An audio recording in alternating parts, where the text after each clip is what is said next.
You all set in the back? You're all balanced and stuff? Everybody? Everybody good?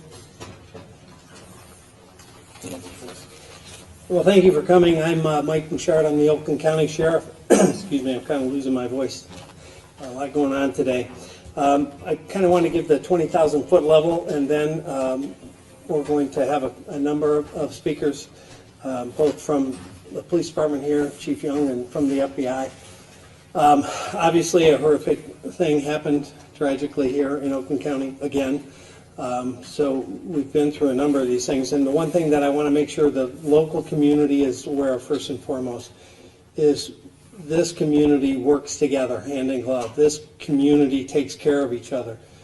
And we have been communicating regularly. I have been texting the chief, not just in West Bloomfield, but every place that's got significant houses of worship, Jewish facilities, synagogues, temples, you name it, over the past 2 weeks. Obviously, what happens around the world sometimes affects us, so we have to think about it and be prepared for it. So we've been talking. I texted actually the head of security from the temple 2 days ago and communicated some information to him. So the first thing the community should know is that we not just today work together, we work together all the time.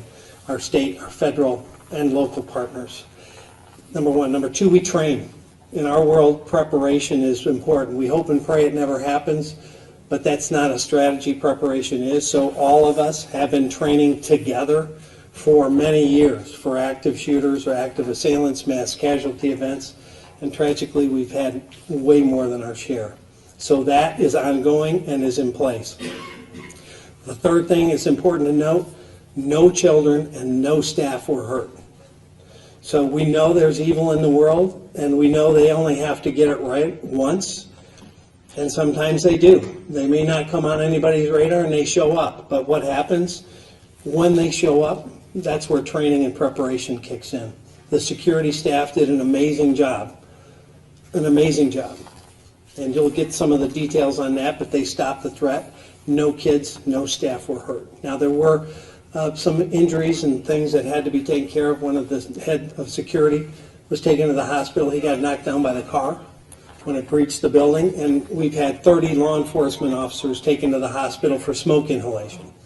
So a lot of our folks from my SWAT team and other agencies are still in treatment because that building became engulfed when the car, and we'll learn all of that through the investigation, why it became engulfed in flames, what was the ignition source, and I think the ATF is taking the origin of that source and origin of the fire. But in any event, what it did, it caused terrible, terrible smoke in that part of the building. And so when all of our people collectively went in that building to search out the threat, to remove innocent, a lot of them took in significant amount of smoke inhalation, and they're at the hospital being treated. So I also know you're going to have a lot of questions.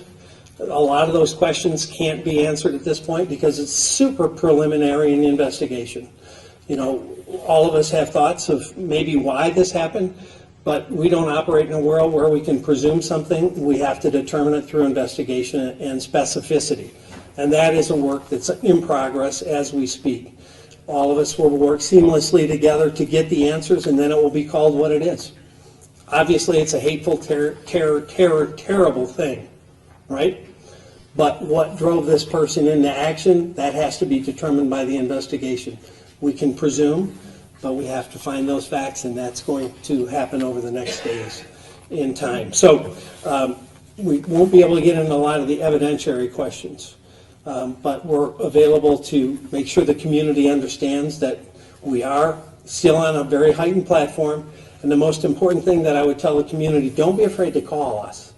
If we're not your own local police department, call your local police department. We'd rather respond to 100 nothings than miss one real deal. The only way we prevent something like this is to get a call. Something's off with my son, my brother, my boyfriend, whatever the case. I saw something posted. That's the only way we interdict, because people are more likely to see or hear something before us. So if you see or hear something, you have to communicate that, and then we can intervene and hopefully prevent. But if we can't prevent, then we respond and mitigate. That's what happened today, and I think based on the early information, it happened flawlessly. So with that, I'll kick it over to my friend Chief Young from West Bloomfield Police Department. Thank you, Sheriff. My name is Dale Young. I'm the police chief of West Bloomfield. I want to share with you how we got to where we are today. So today we received a 911 call which came in around 12:19 p.m. It was about an active shooter situation at Temple Israel where the individual drove into the building. West Bloomfield officers arrived on scene under 5 minutes. Temple security officers engaged the individual and neutralized the threat. Our officers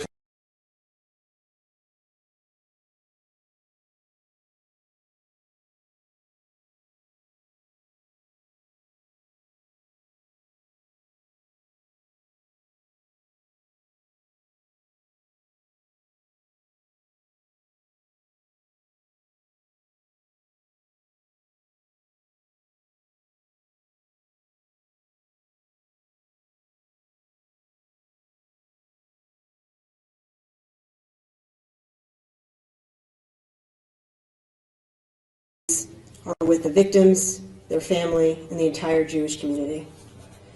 The FBI is here working with our state, local, and federal partners to investigate this incident, and I can confirm that we are leading the investigation right now as a targeted act of violence against the Jewish community. As my partners have said, this is an active and ongoing investigation with an active crime scene, and I ask for your patience as we process this evidence and pursue every lead that has come to us and that we have developed thus far. What I can share is this. There was one subject involved in this incident who is now deceased. And as my partners have said, we've had no victim fatalities. I would not be able to provide additional information at this time on the subject or his motive, as our goal is to protect the integrity of this investigation and to ensure that we give you accurate and timely information as soon as we can. The FBI was notified of active shooter at Temple Israel at approximately 12:45. We immediately activated and deployed all of our crisis response resources, which includes our SWAT team, our new crisis negotiation team, our evidence response team, our special agent bomb techs, our weapons of mass destruction team, our cellular analysis survey team, and our victim services, as well as more than 100 agents and analysts to ensure that we are actively mitigating and responding to the active threat, but also pursuing diligently and methodically every lead that we have.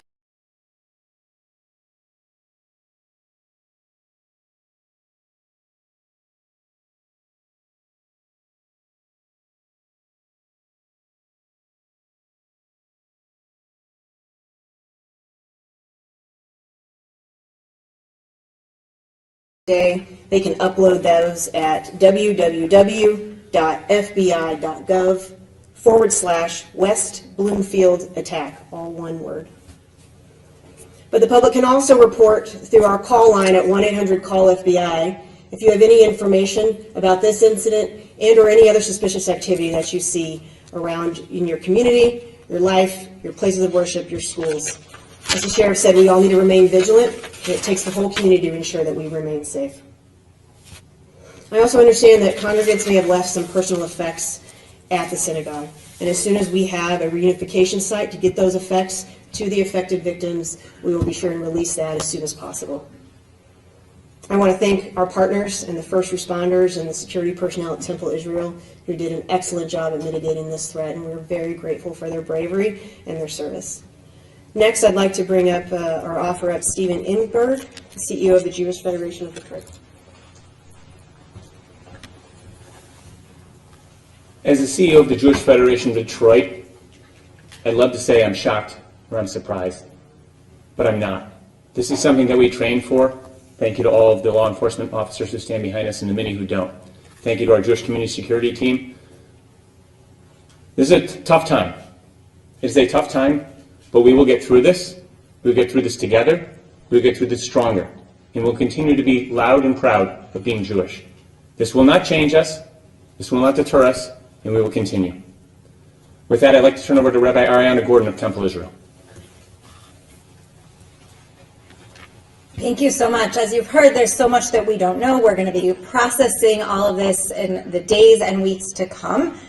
But what I do want to say is a huge thank you to our law enforcement, to our Temple Israel security team, and to our early childhood center teachers who were the true rock stars of the day. They ensured that all of our children remained safe and calm throughout the entire day and got every single child safely reunited with their parents this afternoon. And for that, I can't express my gratitude enough.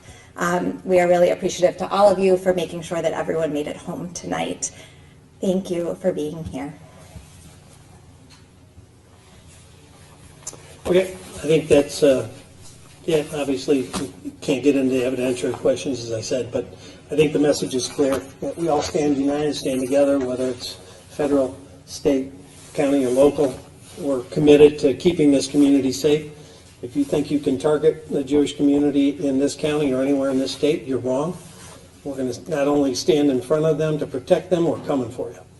So with that, thank you.